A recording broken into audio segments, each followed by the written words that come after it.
Welcome दोस्तों, अगर आप लोगों के पास भी ओप्पो के 14 5G फ़ोन है, इस मोबाइल में आप लोग स्मार्ट कॉल सेटिंग कैसे ऑन करेंगे। स्मार्ट कॉल सेटिंग ऑन करने के लिए आपको क्या करना है दोस्तों, पहले अपने मोबाइल की सेटिंग यहाँ से आपको ओपन कर लेना है। ओपन होने के बाद दोस्तों आपको नीचे यहाँ पर आना है।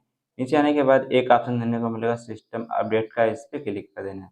करने के बाद उसमें गेस्चर एंड मोशन में जाना है। जाने के बाद आपके सामने इस तरह का इंटरव्यू देने को मिल जाएगा। और दोस्तों यहाँ पर कुछ आपको फीचर देखने को मिलेगा स्मार्ट कॉल के दोस्तों। राइट टू बैक देने में एयर दोस्तों, left to ear to answer the call दोस्तों। ये सेटिंग दोस्तों देने को मिलेगा आपको दोस्तों। अगर आपके फ़ोन पे कोई भी कॉल आ रही है, अगर आप फ़ोन अपना कान के पास लेके ऑटोमेटिक रिसीव हो जाएगा, बाजना स्टार्ट हो जाएगा।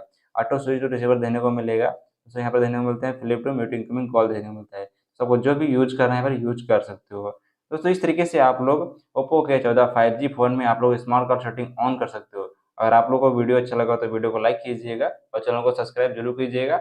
मिलते हैं किसी नई वीडियो में नए टॉपिक के साथ। आज बाय बाय, टेक केयर।